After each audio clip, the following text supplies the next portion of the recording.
I'm highly spiritual. I'm highly spiritual. I'm highly spiritual.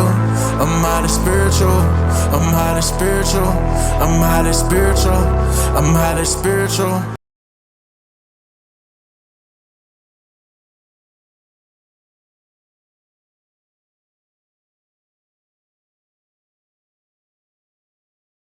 Peace and love, friends and family. Welcome back to another episode of the Highly Emotional Podcast.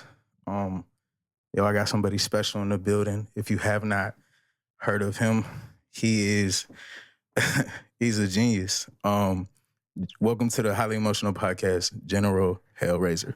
Appreciate it. Thanks for the invite. Yeah, bro, I'm super excited. It's the front side. Yeah. I'm super excited to have you on my platform, bro. I've heard a lot about you. I've read a bunch of things that you have accomplished. The first thing I want to say is so I heard that you started your own nation. But before we even jump into what, your own nation is and whatnot, how did you even stumble across stepping into this path, this version of yourself? I think just going through a lot of different situations legally, mainly. I guess just feeling in those situations, having a sense of, weakness to a certain degree. You know what I'm saying? Not really feeling empowered in certain situations and realizing, thinking it got to be a different way, a better way, or, something. You see what I mean? Like I said, mainly things pertaining to law, our rights and things like that. So did you have the trap nigga, you know what I'm saying? Like growing up in the hood, scenario, and you was like, yo, it got to be something different to this, or was it something different for you? Nah, that's the thing. I was never considered a trap nigga. You know what I'm saying? Even though I might have kicked it with trap niggas, stuff like that. But I was always kind of still on my own course and path or whatever like that, So, but guilty by association. So of course I still probably had trap nigga issues. Yeah. Because I was surrounded by trap niggas. But yeah. Yeah, because that's how it kind of was for me. Is even though I grew up around the trap niggas, my pops was one of the biggest drug dealers in the DC area. So I had a lot of influence when it came to that. But for me, it was I always wanted something more. I wanted something different. I didn't want to be like everybody else. I didn't want to settle for just going to jail or joining a gang or, you know what I'm saying? I just wanted more for myself. But I never knew what I was going to do with that. It was either music or just work a job for me. And for me, it was more, I'm going to just do music. And then now, 35 years old, here I am. So what was your first step of this process? What was the first, I would say, enlightenment moment where you was all right, I gotta step into this? Just like you said, it's no matter what I was involved with or surrounded by, I always knew you had that feeling. You see what I mean? Where it's I know there's something better. You know what I'm saying? There's more to this. You see what I mean? I know that I'm personally more valuable, right? And not knowing, where that value's supposed to go or where we end up. Definitely didn't see this at all.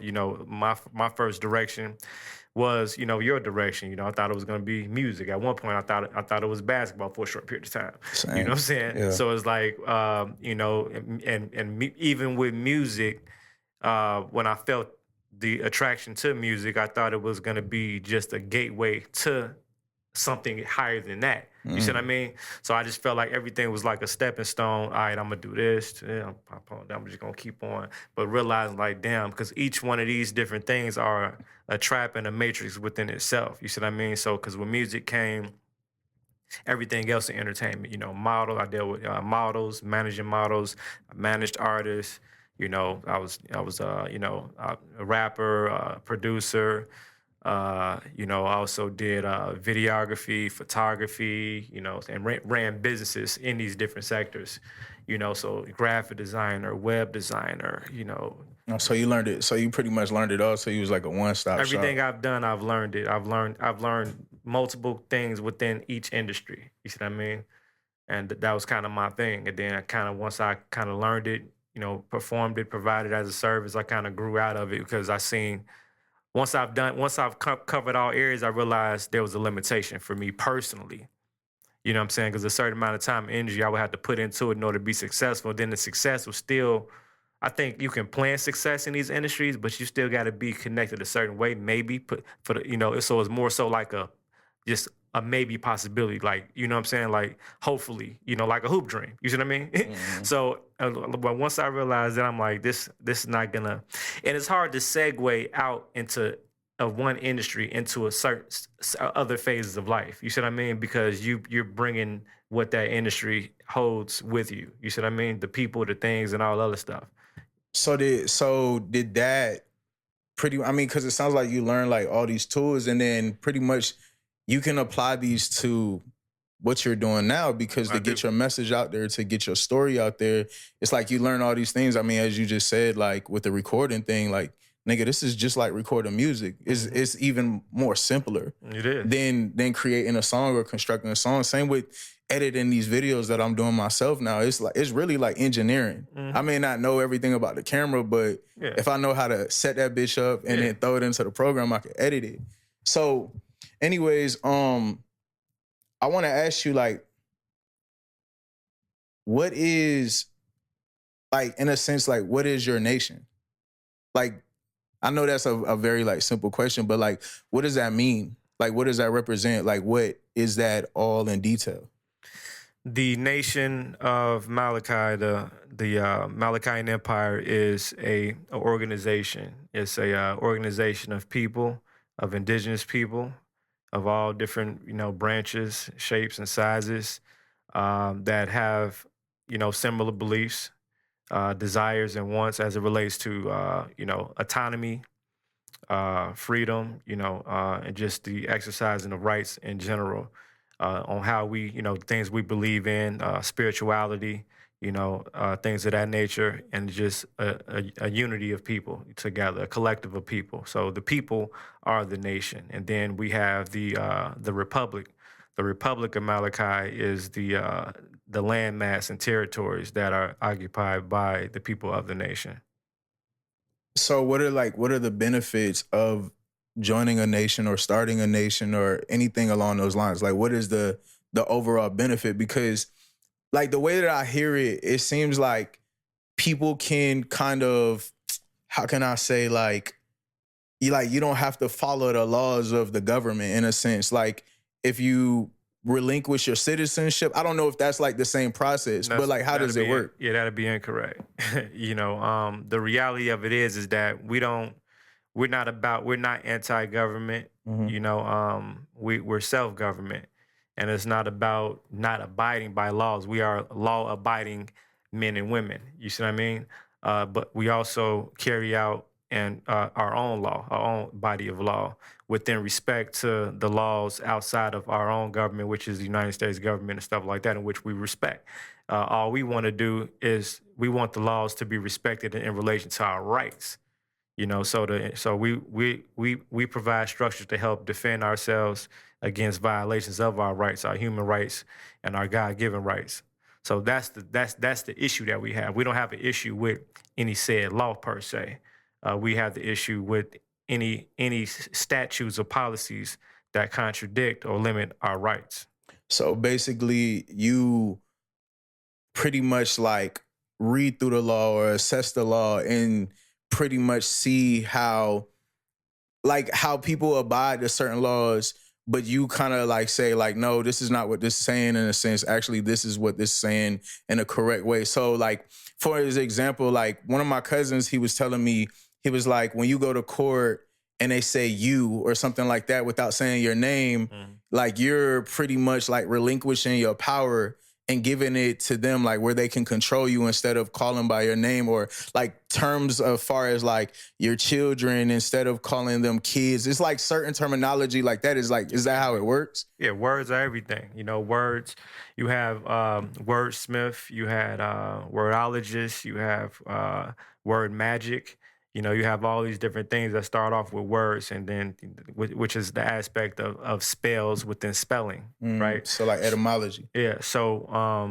the thing is that typically in situations like court, they do call the name, and the thing is, the name is presumed or assumed to be you, the flesh and blood man, and that's the contract. So before the court can proceed, they call the name and the claim number that's attached to the name in relation to that particular instance or court case. So what happens is they call the number and they call the name. You stand up to prepare you to aboard the ship, you know, and when you go past the gate, you know, you board the ship, and now you are in admiralty, and now you're in the jurisdiction of that particular court for that instance in relation to that matter. Because when they call the number and the name, you said I, and they say, and you also say, yeah, I am him. The judge looks at you and say, are you John Smith? You say yes.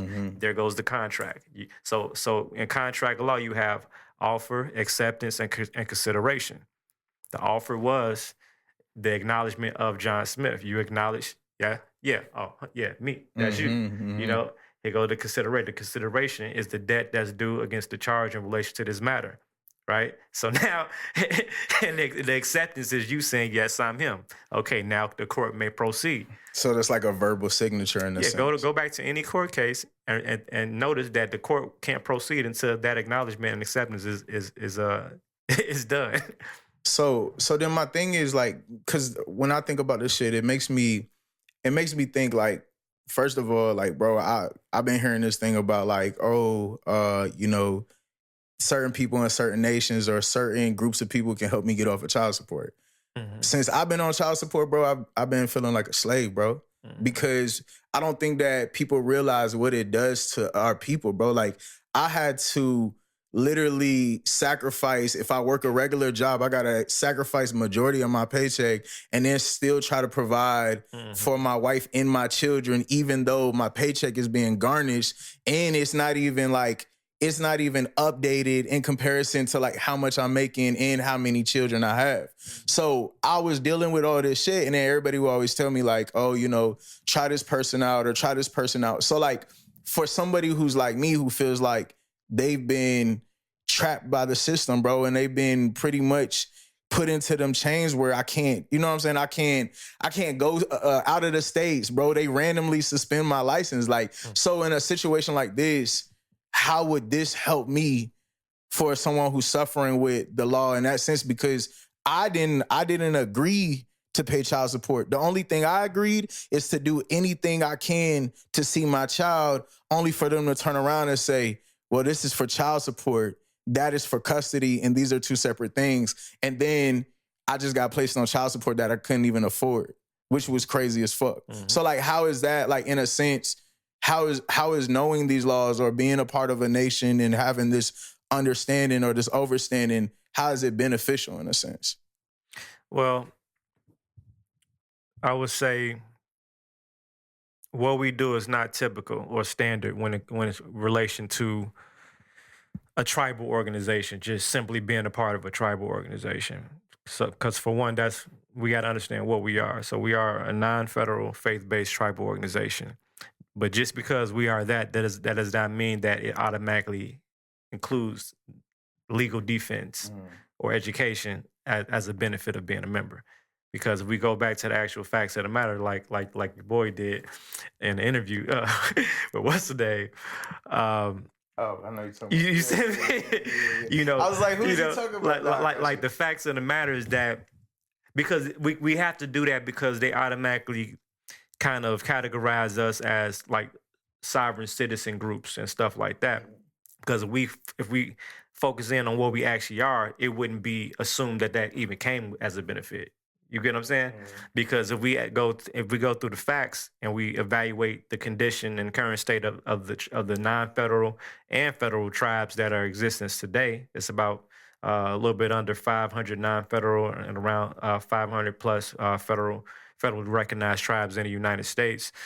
This is not something that comes with the territory. These are all classified citizens that are part of one major group.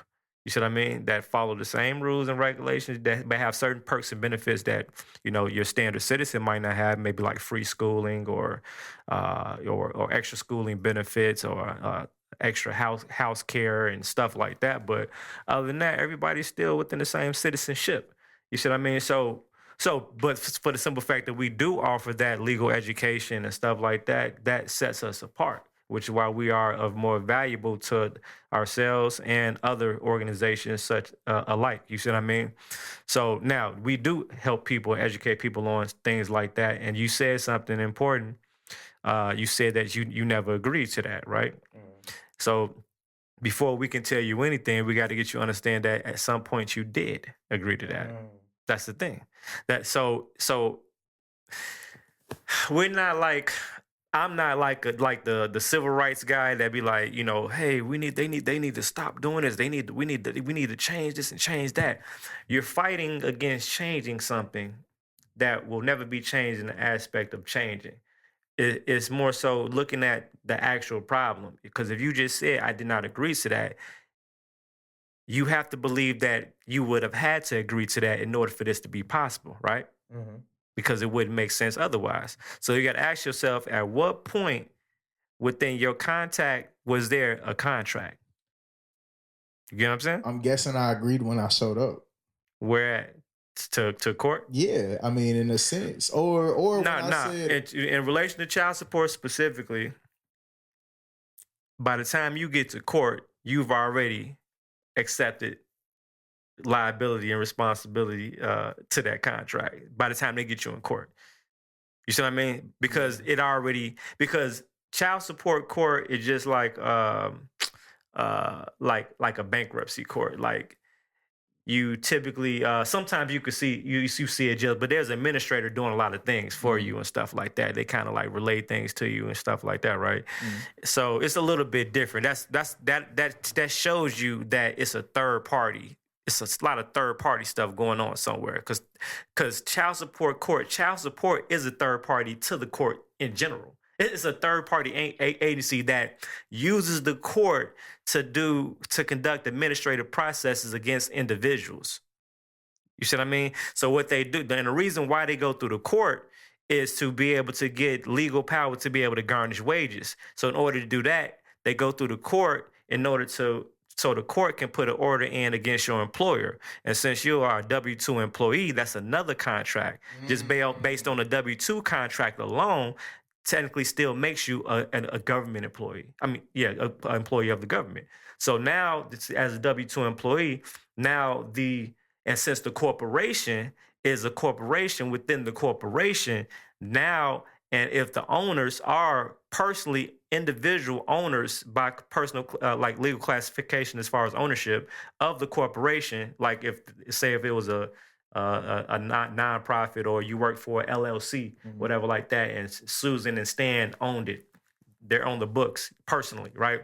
They can hold them personally liable, the business personally liable, which could leak into their personal liability or assets if they don't garnish my wages. If they don't accept the order requested by the court to give them the information they need to garnish your wages. Damn. You get what I'm saying? Yeah, so it's a process. So in order, because they can't just child support can't just go in and just take the money out, and they can't just go straight through your employer.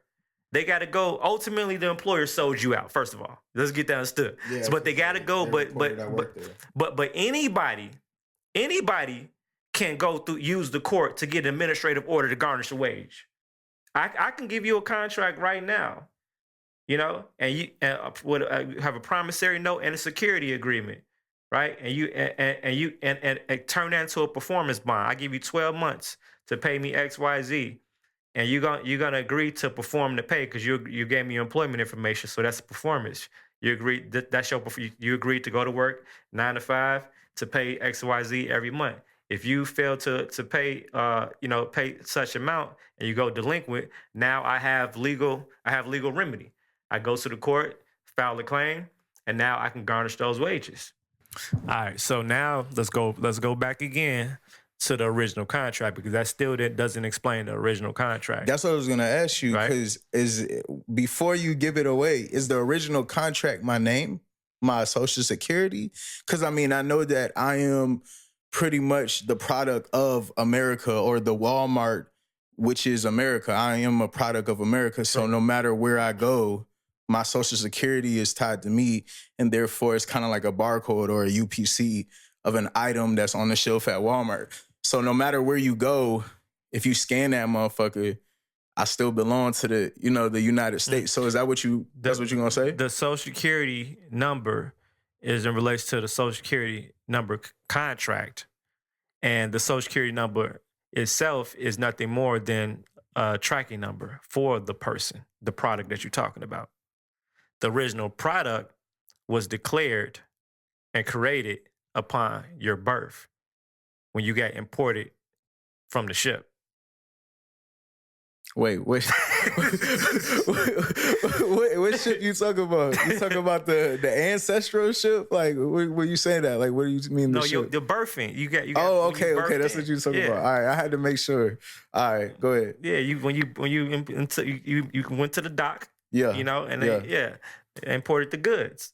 Okay. You know what I'm saying? Yeah, so they gave you a certificate, a manifest. Mm-hmm. So here goes. It was your name, the height, the weight, and all that other good stuff. You know what I'm saying?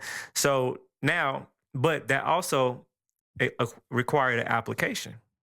Everything requires an application. You have to apply. To apply is the instance of to ask or to request for some type of benefit. Remember, you're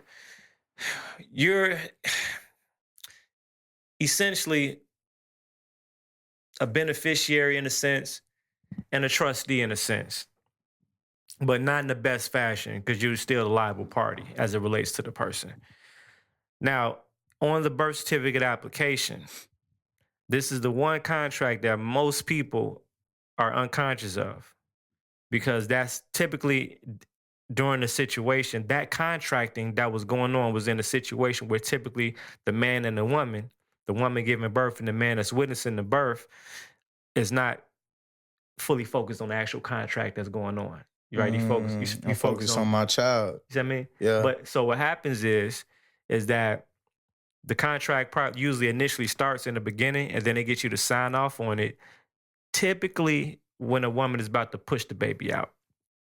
And there's multiple signatures, autographs, and as well as the fingerprints. And they usually, a lot of times, you'll see them get the mother's fingerprint or thumbprint right, literally when she's about to. They have to get it right before that baby comes out. So it's to the point where the doctor will grab that woman's hand and put it on the application. So now we have the sureties of this situation right now. And so if you go, the reason why this is important is that, again, where did I agree to this? Where was the contract? Where was the offer? Where was the consideration? And where was the acceptance? So are you saying I agreed when I signed my kid's birth certificate? Yeah. But here's the thing. The reason why the person always has a way out is because you technically, in your case, during your birth, you couldn't have you weren't possibly at a point of legal competence to understand that you were going into contract. Mm-hmm. You see what I mean? So there's always got to be a way out or a back door, a way to re-solidify your position within a contract. Because now what I'm saying is that it's not, it's people that say things, oh, it sounds good, whatever. Like these are particular things that you can see and will see yourself if you go back and find the actual birth certificate application, and you'll see exactly what I'm talking about. The birth certificate application is called the Voluntary Acknowledgement of Paternity, VAP. So it's voluntary. Remember, all this stuff is voluntary. So you voluntarily did this when it's a contract with the state. So at the bottom of the application, it tells you, well, in the middle of the application, in very small words, and then the terms and conditions are on the back. I know the mother and father didn't turn on the back either. It says in the middle that you have been given a verbal explanation of the voluntary acknowledgement of paternity. That's when the doctor comes and kneels down like, hey, Dad, so this says that and that says this, and just sign right here. That part. That's crazy. This is what happens. Nah, hey. So look. Then it also says that you do also understand that you have been provided and acknowledged your rights and responsibilities, your rights that have been created by you and waived by you by accepting and signing this application. Damn, we cooked. And on the bottom has your mother's signature and your father's signature. So not only did they accept those terms and conditions that they did not read on the back and those rights that have been waived, not knowing that they was waiving any rights, neither one of them people probably reserved those rights within that contract by signing UCC 1-308. And then at the very bottom of the application, it says if you want an authenticated copy of this application, contact www.childsupport.blah, blah, blah, blah, blah. What does child support have to do with this application here? That's crazy. That's crazy as fuck. So child support slid in from the very beginning. From the beginning. Wow. From the inception of the product, from the manifestation. That's why everybody lost. Like, who the fuck are these motherfuckers? How do they, you know what I'm saying? Yeah. How do they have so much? That's why they got it from the very beginning. So in a sense, how can you be free from these contracts? Like, even, okay, if you're not consciously aware of these things, like, is there a way to escape? You know what I'm saying? It's like when you're explaining all this, it just makes me believe like there is no way to escape the matrix, as people say. Like, people really think that you can escape the matrix. I'll say this. There's typically a way to deal with most contracts, even the so-called big ones like child support. Like, if you say child support to most, especially most men, they be like, oh shit, that really makes them feel some type of way. That's like a big deal, right? Mm-hmm. But if you say child support to me, or my brother, we're gonna laugh at that because, like, child support, it's like they're a joke. You see what I mean? Like the corporation. They only have the power that literally you grant them. Literally. You see what I mean? Like in all literal sense. You see what I mean? So what I would say is that in the instance in relation to that in child support, yes. Now back to your point. The way the world is right now, and we're still so far. Now, we cracked many codes. So many things to do. You see what I mean? So many different areas. So nobody has cracked them all. You see what I mean? So the matrix is all around us. That reality is all around us. That reality is so far advanced in this particular space. The only way that we do fully escape, in which we can escape, is when we tap in, mentally, spiritually, to our higher self, as far as our vibration, our frequency. Absolutely. Now that space we're completely free and control of. Niggas can't get us over there. You see what I mean? Sure, and that's Zion. That's the other side. You see what I mean? Mm-hmm. But it's all about being able to coexist and being able to navigate. Remember, in the Matrix, it wasn't about getting rid of the Matrix. That was never even the conversation. You can't get rid of the Matrix. What was that? How do you defend yourself against the Matrix? How do you become conscious of an agent when you see one? Let's talk about that. How do you make sure that you stay in communication, in proper communication, proper alignment with your God brothers and God sisters? So, you could tap into that payphone. You know where the payphone is at and when to get the fuck out. You see what I mean? That's what it's all about. So anybody talking about you can completely escape the matrix and if I give you this, no agent will ever mess with you again, is a complete fucking scumbag. And they're out there and they're full of shit. It's impossible. Yeah. It's literally impossible. All you could do is educate yourself and equip yourself to be prepared when they try your ass. Because again, back to the matrix. That no matter how strong Neo got, there's always going to be a time when an agent tries to test him for who he is. Period. So that's what I was saying is like, you get a lot of people who say that you can escape the matrix. For me, when I hear people talk about escape the matrix, the one thing like I've learned on my own spiritual journey is how to manipulate the matrix by, one, it starts with my mind state, bro. It starts with my perspective. Definitely I realize like, I don't have to be a victim. Like, I don't have to walk around with this mask of like, the world is always gonna get me. The police, bro. Or That's the another thing, like, I changed my perspective. That's So if another I see police, like for me, like I got simple things that I say, I'm invisible to the police. Mm-hmm. I'm invisible to the niggas who probably gonna hate on me. Like, I navigate how I need to navigate, but also I realize that no one can become or come into my reality unless I allow them to. I have to do something You setting laws. for you to get my my attention or for me to get your attention. So it's like, for example, niggas think that they're not attracting the police to them, but yet they outside with big sticks, Drakes, and this and that. You're bringing attention to yourself, not just from the police, but the environment, the people around you. So at that point, when I leave my house, and I know it's 3 ways that I leave my house. If it's me by myself, I understand that the world would perceive me, 1, as a nigga, 1, as a black man, or 2, as an op, right? So that's one way. If I'm with me and my wife, it's like, oh, they're a young couple, this and that. If it's me, my wife, and my kids, we're a beautiful family. So the thing about it is like, when I do leave my house by myself, I have to set my intentions. You do. Yo, I'm gonna go out here, I'm about to get what I need, come back, da-da-da. It's just like hunting out in the wilderness, nigga. You're not gonna go out in there and, go try to fight a bear, go try to fight a tiger. You're gonna get what you need and come back to the hut. Exactly. So like, that's my thing. But what was you about to say? No, you hitting it 1,000,000% on the head, and that response kind of gives people the insight of the actual foundation that you need when coming into this space. When people talk about going into the private side and stuff like that, right? It's not because we can give you all the so-called remedy and information and paperwork all you want to, identification, whatever.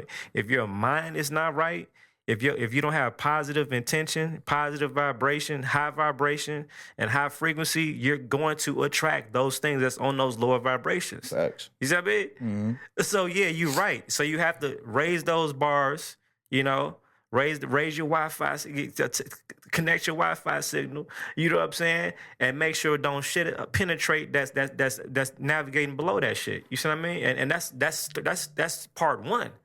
You know what I'm saying? Or none of this stuff is gonna matter. We say that all the time. All the time. When people are like, man, this shit don't work, man. You know what I'm saying? The first question in an evaluation, like, hold on, where's your mindset at? And a lot of people out here operate in a very delusional sense. Like when we go and analyze people, because people want to put all the blame on the system in the matrix. And a lot of times, the matrix and the system and the agents within the matrix, they be on some bullshit, right? But just as much as they be on bullshit, and certain aspects of that particular system is bullshit, most people out here be on bullshit. Mm-hmm. Like, out here doing stupid shit. And like, nigga, I would have locked your dumb ass up too. That's facts. No, it's not them, it's you. See, when we start talking like that, then, they say we cooning. You know what I'm saying? These are people that escape reality, which is why they will never escape the matrix. That's because facts. they are a matrix within themselves. They don't even know that. So technically, they're a double agent. You're a double agent. You're doing it to yourself. And that's kind of like how I be talking to people, bro. Like, but my whole thing is like, a lot of people ask me like how I got to the point, because I don't know the laws, and I don't have your knowledge. I have my own knowledge based upon my own trials and tribulations and how I overcame depression. But the number one thing was like, for me, like, my depression was cured by meditation. Mm-hmm. I also found God within me instead of going to a church. So anytime I need to connect, I can go out and hug a tree and feel the presence of God. Mm-hmm. Like that's what works for me. But I also tell people, like, when it comes to anything, like, bro, I use this sound bowl to regulate the energy in the room. For me, I use crystals, but without me, this shit don't got no power. Yeah. You know what I'm saying? This is really just a placebo.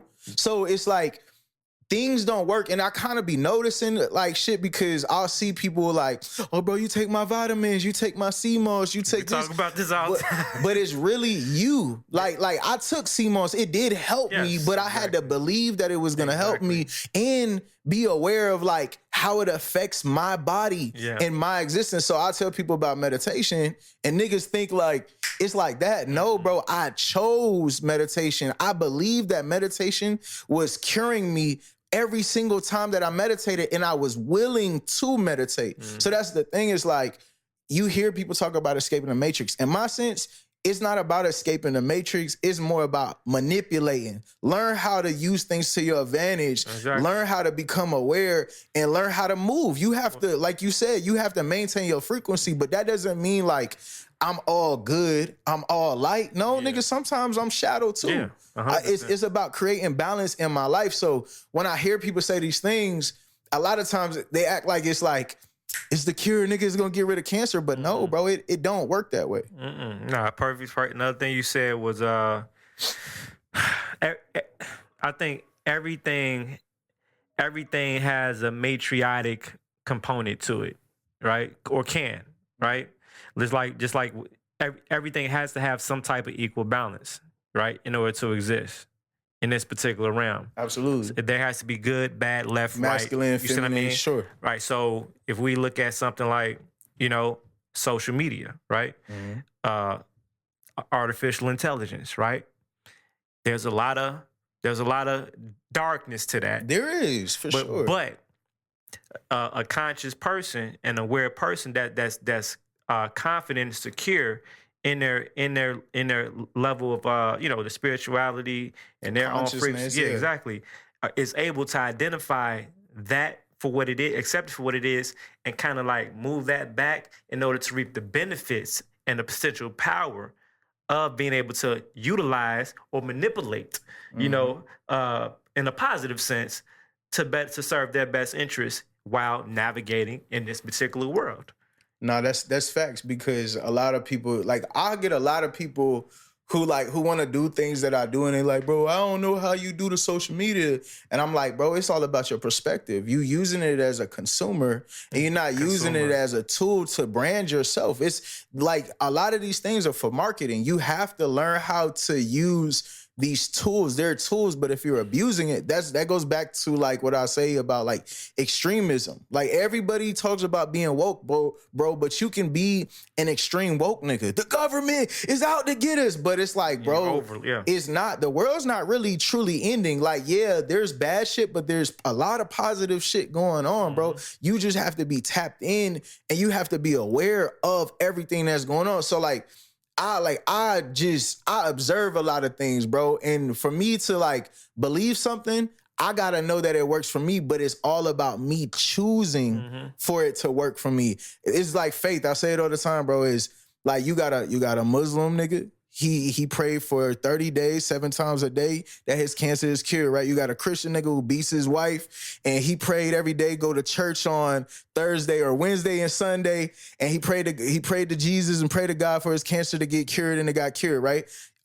You got a spiritual nigga who's out in the wood, don't know no religion shit, and he just say, I am cured, right? And he's healed. The thing about it is, I say, who prayed to the right God?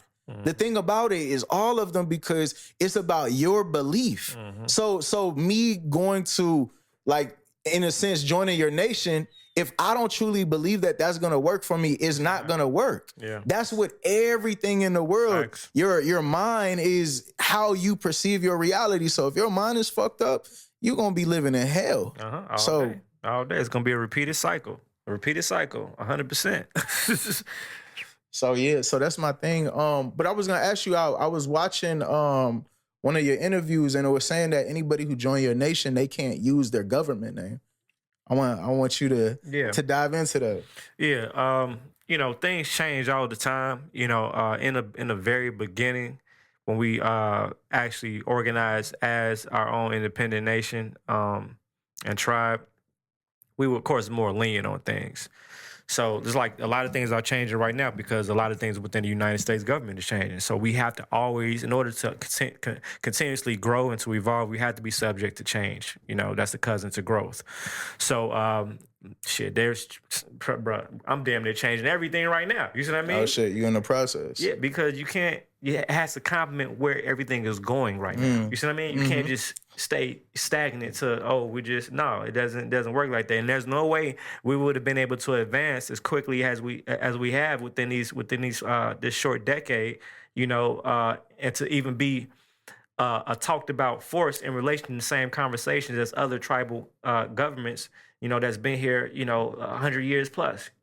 You see what I mean? So that's something people got to really think about. You know what I'm saying? That's a big deal. But as far as the government name, it goes back to our biggest issue and our biggest goal and focus is to do whatever we can to protect the interests of our people, of our members. So if we know the government name is tied to something that the United States classifies or looks at as their property that they have interest in, then it's best that you leave that alone and outside and in the public where it belongs, right? Mm-hmm. That way there could be no confusion and no assumption that they have any interest or say so in anything within the inside of our covenant. Why? Because we started everything from scratch, everything brand new inception of the new you. You can't bring Mr. Anderson to. Did you ever see fucking Mr. Anderson go to Zion? No. It's the reason why they both, you know, it's two different people to a certain sense. You see what I mean? Mm-hmm. So, you know, but before we bring you to the other side, we gotta get that bug out your chest first. You see what I mean? Mm-hmm. You know, remember Neil got in the car, they're like, hold on, what the fuck? Oh, shit. Oh, it's inside there. Oh, shit. Oh, shit. He's bugged. Yeah. He's bugged. You know what I'm saying? Took that bitch fucking government name out of here, man. Yeah. And now, we say that because people are walking around with it, with that I-my syndrome. Oh, it's my name, my birth certificate, my social security number. It's funny. At some point in time, we all said, my social security number. That's crazy, though. My social security number. And then probably took 30 years plus to turn that motherfucker around and be like, damn, this motherfucker said the whole time that this motherfucker don't belong to me. And you need to give it back if we ask for it. That's crazy. Never read the contract. And that's a small one, too. But you signed it. You signed it. And you keep using that motherfucker, too. And guess what? It only affects you and follows you where you bring it. That's facts.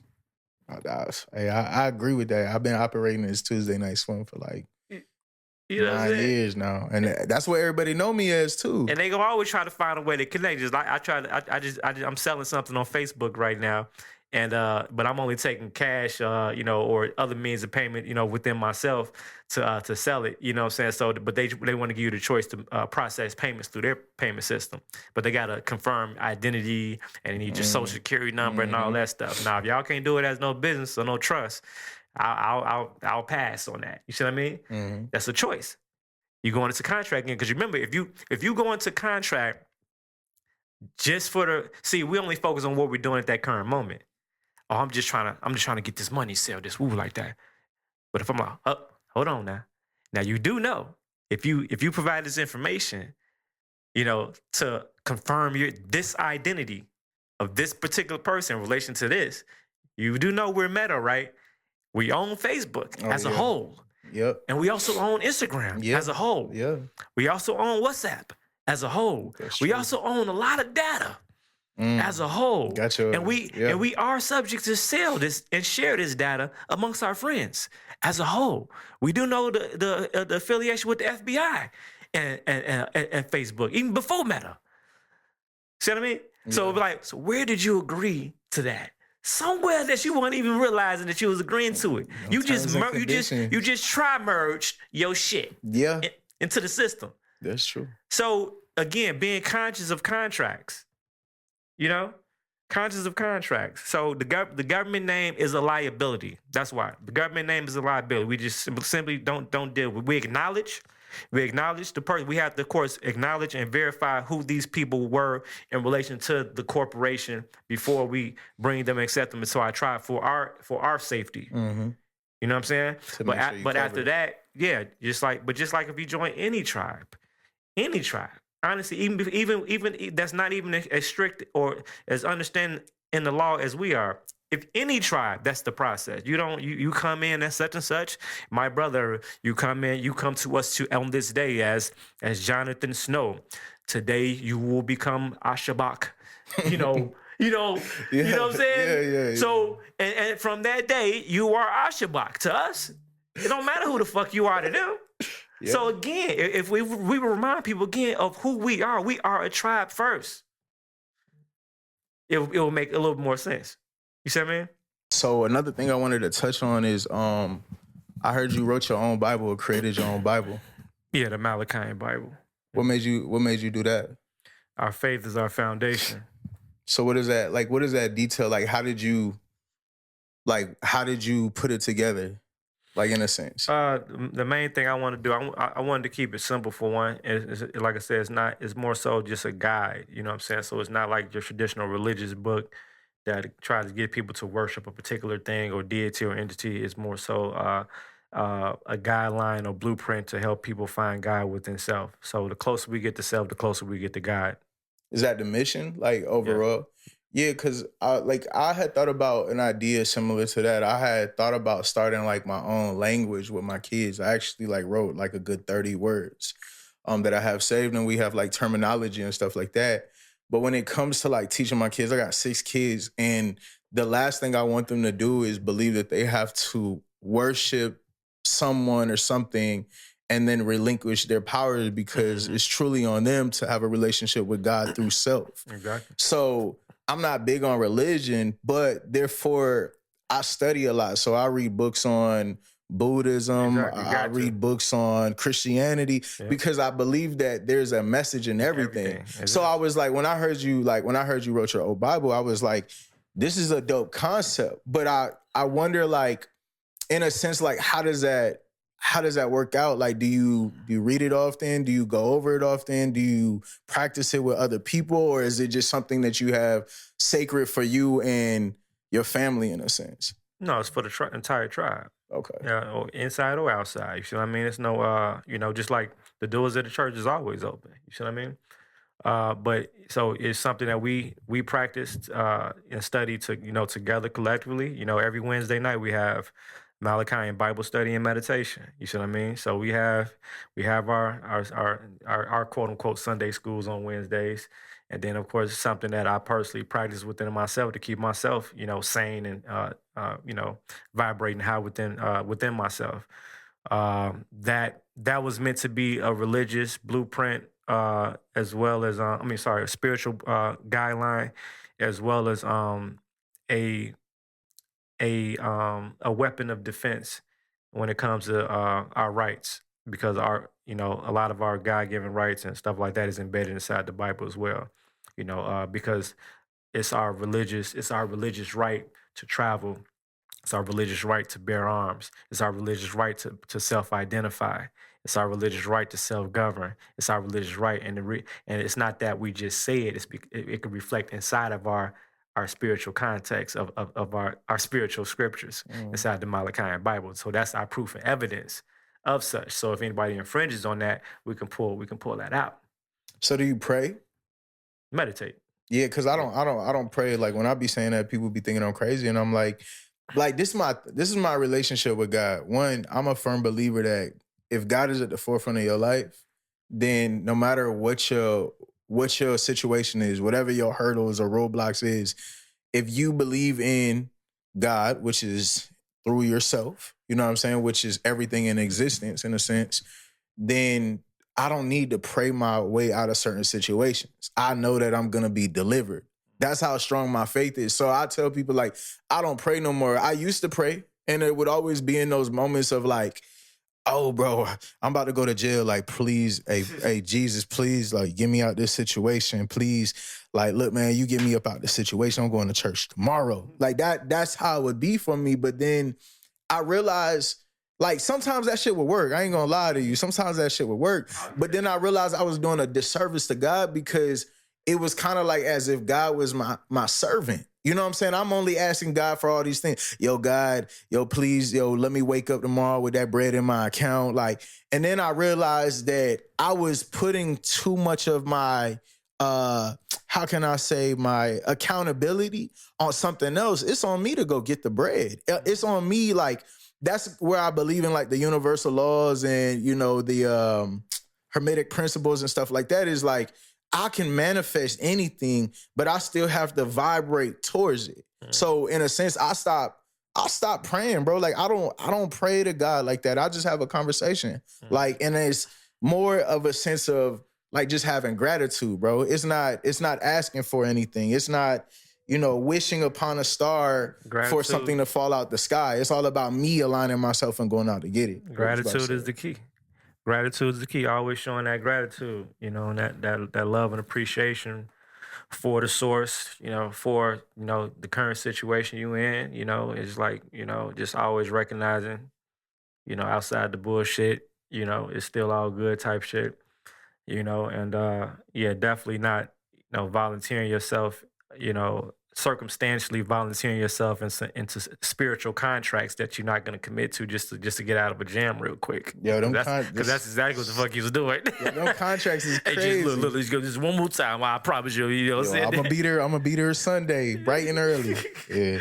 You know, but yeah, all that stuff is all important. It's all important for sure. So did you ever have like a spiritual awakening, like where this like something changed for you, or is this like how you grew up? Like your folks taught you like to be this way, to like believe in yourself, find God through yourself, or like you went on this journey yourself and found God? Shit, I had to go to hell a few times. Same. You know what I'm saying? Shit, it's always shit. Yeah, all the time. You know, it's always continuous shit, spiritual awakenings, reminders, and all type of stuff. You know what I'm saying? To kind of like either get you on the right path and or to keep you on the right path. You know what I'm saying? So 1,000,000%. But now what I can say in more context, I don't think, even though my experiences were dramatic sort of and spiritually, they started very early. You know what I'm saying? Like the spiritual challenges, the spiritual fights and the spiritual wars. They started very early. So early on, even I was doing this and doing that, you know, dumb street shit, you know, just trying to find myself, but you know, just being surrounded by the wrong people and influence. I was always looking for like, I don't know what about me was always like looking for. I believed in things that most people around me thought I was crazy. I was always like knew like there's higher powers and other, you know, and what outside of human existence type shit. You know what I'm saying? So I was always in solitude because of that too.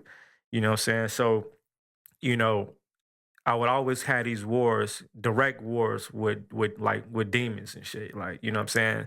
Or dark force and stuff like that. That was kind of like, that always, they know when you're trying to reach for higher, and they know when you're still kind of on the fence, and they know when you kind of like are a vulnerable spirit, you know what I'm saying? When you're younger, you tend to be, even though if you're powerful, but you still be vulnerable to particular things that you don't understand because you still have certain fears. On some Star Wars Anakin type shit. Yeah.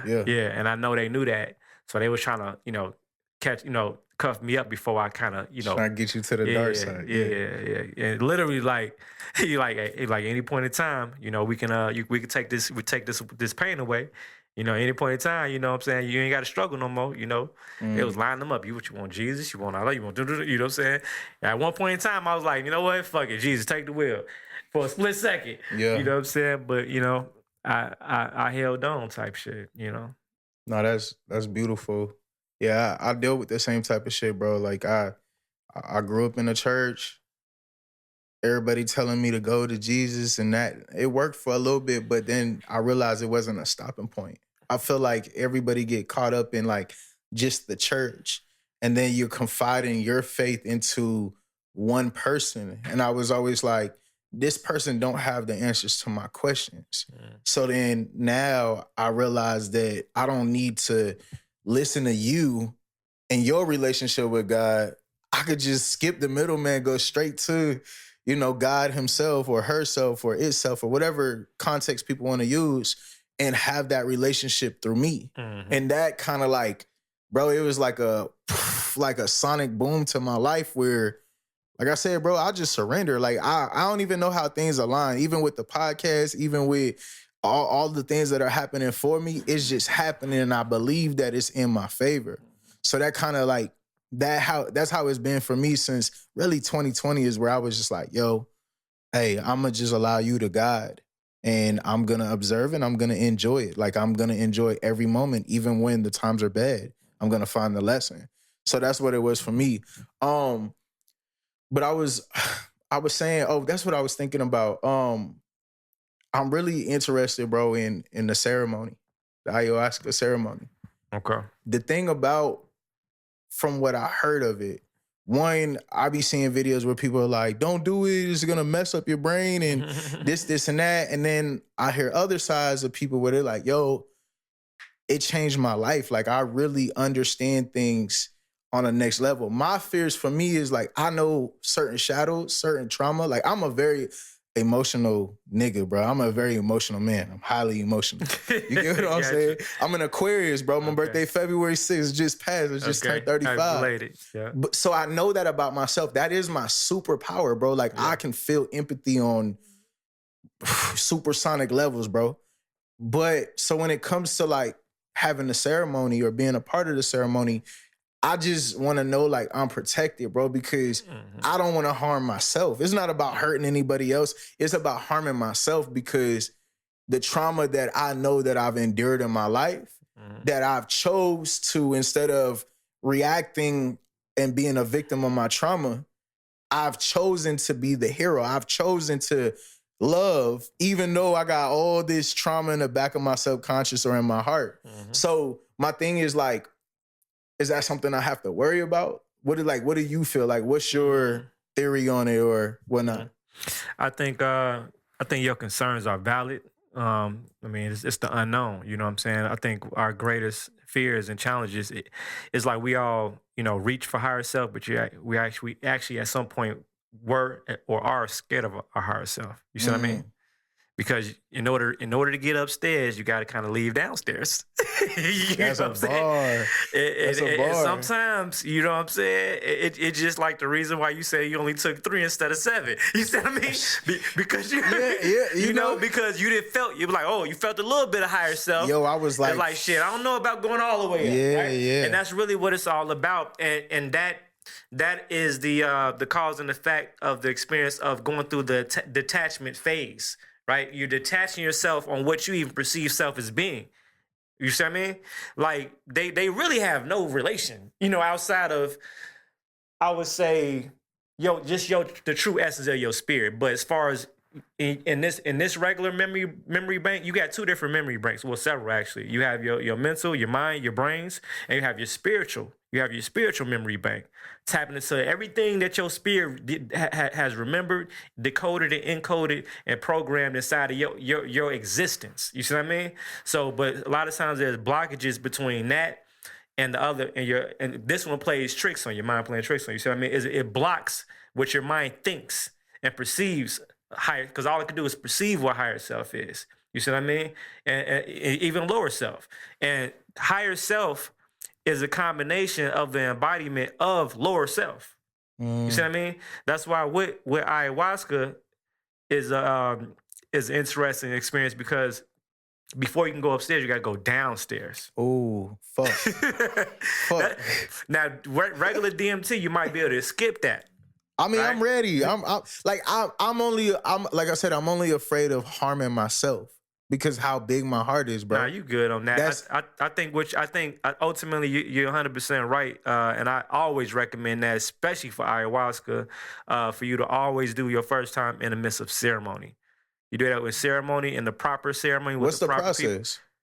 People. Like, far as the like, what is the details of the ceremony? Like, how like does it, in ceremony? Yeah. What we do is we'll set the tone, set the vibration, everything. We're real. I think we're kind of unique. You know what I'm saying?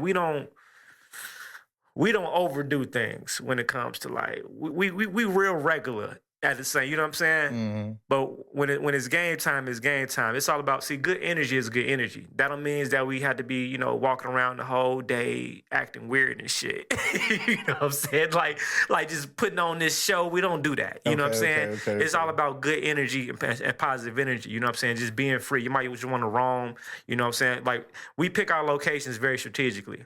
You know what I'm saying? Because we want people to be able to just explore. If you want to go on your own, go explore, take a walk in the woods, do whatever, go get a massage, go do whatever the case is to relax your mind, your body, and to prepare your spirit. Now, once we get ready for the ceremony, now that's a different preparation. In ceremony, we might go to an element like the fire, so if we're outside. And then so now we got nature, we got the fire and stuff like that. Then we usually we have the vibrations playing, some type of hertz of some high vibrations and frequencies playing to take everything to the proper level. And then we do what we call rapé. So rapé is a sacred tobacco. It's kind of uncomfortable, but that's the shit you put in your nose. Yeah, but essential. Okay. Essential.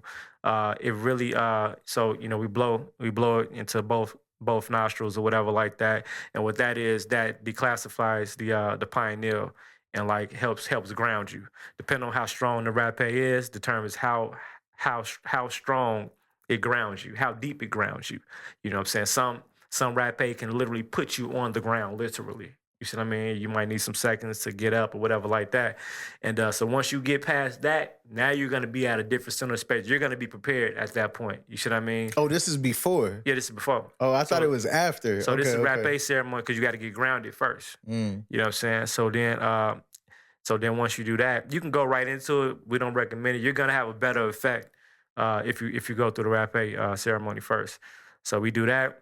And then if it's DMT, we do the DMT. If it's ayahuasca, then you'll just do the ayahuasca. Specifically for ayahuasca, that ceremony is a little different. They'll do you'll drink the ayahuasca because it takes longer to process. So you like when we did it, we had a big tent, so we all laid down in our had sleeping bags and stuff like that. And then we have everybody else that's not taking the in ceremony, those are our watchers, our spirit guides, and stuff. People to protect help protect the space and to monitor people as they're going through transition, right? So we're very conscious of that, so that's very important to us, making sure we are there to defend our spiritual selves while we're going into transition. You know what I'm saying? So ayahuasca is gonna kick in about 30 minutes after you take it, and that's when you're gonna start going through the motion. And like I said, it's 10 times more dramatic as DMT because you're really going through a full process, and it takes it can take up to 3 to 4 hours, as opposed to DMT, it maybe be like a 15-minute experience. So a lot of people are gonna go through the vomiting, and so it depends on the person. You might go into a laughing phase. You might go into a crying phase. You might go into both. Hey, I'm down to cry. You say you like hugging trees. I know I'm gonna see you climbing a tree. You know what I'm saying? Hey, don't let me climb a tree. It's like, within the range, as long as you're not hurting yourself. Facts, you see what I mean? Facts. That might be, you're gonna because your sense of mother, right, you're gonna be like, oh, you've been walking on grass, but not realizing that you was rubbing her hair.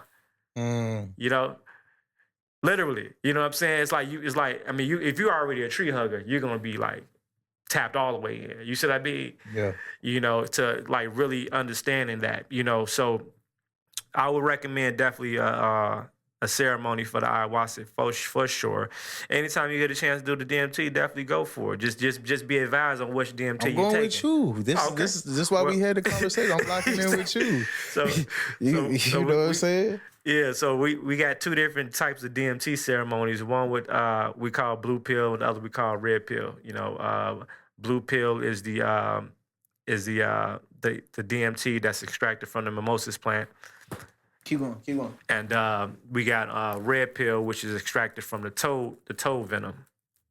The toad venom is gonna trigger your root chakra first, and then the mimosas one is gonna trigger your pineal and your crown and your third eye chakra first, or pretty much up here. So root chakra, red, root, blue, crown, and third eye. And so typically we have people do the blue pill first, and we do that to kind of help remove the fear, because the blue pill is going typically gives you that first sense of empowerment of self. Once you get the first glimpse of who you truly are, like that your true essence of your true power, that surge, and you be like, I don't know if you watch Dragon Ball Z. Yeah, of course. I'm an anime head, bro. Look around. Well, that's literally what happens. You can't tell, but yeah, okay. That's literally what happens. Like Super Saiyan type shit? Literally. Okay. Yeah. I'm down, bro. I'm down, so bro. once you get a sense of your true power, in my opinion, that fear is gone. So now you're gonna be ready to go to the red pill, not knowing same time type shit, or no, the next day. Okay, we're separated in days. Yeah, and but the red pill is a very different experience, because you got to go down before you go up. And some people, you know what I'm saying, but it does do the channel the rush, depending on where you are at, how much you harness. You see what I mean? Will determine how fast that fluctuates up.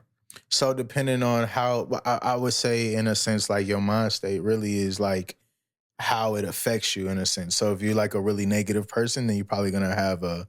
True. We don't even recommend people that's negative like that. We try to kill that spirit before you come. I would put it like this, especially ayahuasca mainly, because there's a prep process before doing ayahuasca. Dieting, probably fasting and stuff like that. Down. There's you see what I mean? So because you don't want to come in, especially on the ayahuasca ceremony with any baggage. You want to try to dump as much mental and spiritual baggage as possible. But if not, you're definitely gonna get rid of it doing address a lot of it doing that trip. But your trip is gonna be a lot heavier the more bags you bring on the plane. That's basically what I'm saying. Nah, that's bars. I've been wanting to do that. Like I've microdosed with shrooms a bunch of times, but I ain't go across the veil, bro. It was in the company of my family. So I had to be mindful of how I'm experiencing things, because I don't want to throw them off. I don't want them to perceive me as like doing something crazy. So you got to be in a space where you can completely detach. Again, you still Facts. went up under with limitations. That's facts. You see what I mean? Like it's like it don't matter if I'm typically ahead of the ceremony or not, leading the ceremony or not. You know what I'm saying? Like I always at least intend to have some of my qualified, God brothers and stuff like that around, because at some point in time, I'm not going to be there. You know what I mean? So he got to take the wheel. He got to, you know what I'm saying? Like in real time. You see what I mean? Somebody has to be able to take the wheel and help you through your transition sometime. You know what I'm saying? But you want to be able to freely go through it. You know what I'm saying? Within reason. And again, they're there to make sure you don't hurt yourself or hurt nobody else. You see what I mean? But because you're still thinking. You see what I mean? If you're still thinking here, you're not tapped all the way in. Once your spirit completely takes over, he gone. You know what I'm saying? Somebody got to call you back, literally.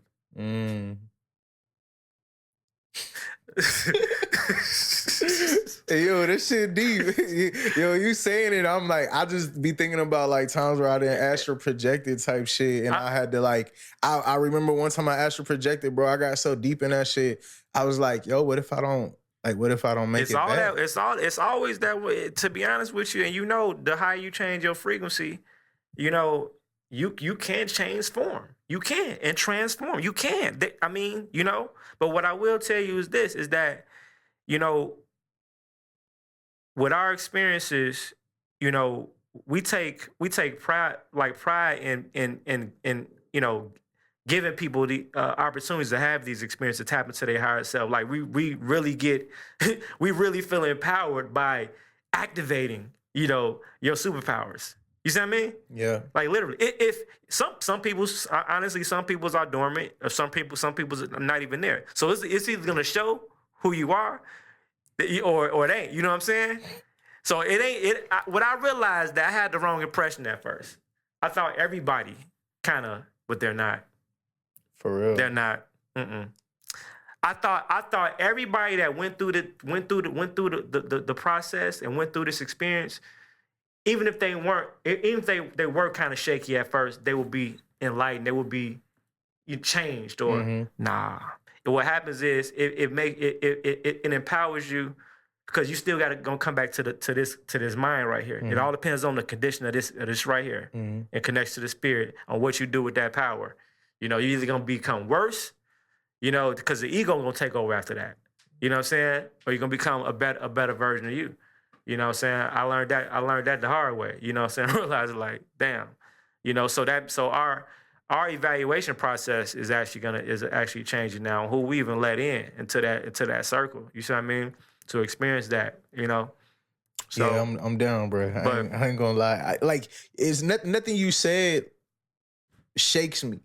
I'm aware of who I am. The worst thing on everything that you're saying, when I'm talking about self-harm, I just know how big my heart is. So that's like the extremism. But in this situation, I realized that the worst thing would probably be is me crying, and I'm okay with that because I need to cry. Yeah, I want to cry. Like I'm like nigga. Like I be telling my older brother, I'm like, bro. To be honest, what I be want to do on my birthday, bro, I just want to go to a white padded room and just cry, bro. Yeah. You know what I'm saying? Like I can cry right now, bro. Yeah. Like that's how I feel, because I feel like niggas endured so much pain, so you need that release. But I want to see the other level of myself, the highest version of myself, and I'm willing to do that. That's me. Like my thing isn't like, oh, I'm gonna die and you know I'm gonna, like, I don't think like that. That's not my intentions. But I just want to know. I like to hear it, so therefore I can, in a sense, like reassure myself, like, bro, like you don't gotta listen to all the, because there's negative shit out there. You know what I'm saying? It's same thing with shrooms, same thing with weed, same thing when I used to do lean and all that other bullshit back in the day. It's the same thing. There's extreme situations, but then you hear the positive things about it. Like you hear how it helped people overcome other traumas. I done 2 years of shadow work. So it's like, okay, I've done 2 years of shadow work. I've overcame depression. I've healed myself from this. Why not take it to the next level? Why not find more of who I already know that I am? Fact, bro. So that's my thing. We welcome you. You know, like I said, we gonna be in good hands with us for sure. I'm down for sure, bro. Before we end, one, I want to say, bro, I really appreciate this conversation. It was super empowering. I know that anybody who finds this, they're gonna be tapped in. Is gonna change their life. Vice versa. Thank you. Before I let you go, I always ask two things of everyone who comes onto my platform. One, a powerful book you recommend, and then a powerful quote that people can apply to their life. Well, I'll take it to the quote for the Malachian Bible. The closer you get to self, the closer you get to God. Man or woman does not need a third party to reach source. A powerful book actually is by me. And it's not just because it's by me. I promise you. If it is, it's cool. People I promise did it. you it's not. I'm not like I'm not good at promotion like that. Yeah. It's because this book is very important, and this book has particularly helped me survive mostly mentally survive and spiritually survive my most recent war. You see what I mean? And I just released it a couple weeks ago. It's called Attention Vampires. Very, very, very important book, you know, as it relates to controlling our most valuable asset and which is our focus and our attention, which is tied to our minds and our spirits. So in all aspects, we have attention vampires all over the place. You see what I mean? So I would highly recommend people grabbing that book off Amazon, like essential. I don't even want to go into. I'm just gonna put it out there, and like I say, I wouldn't recommend it if it wasn't, official.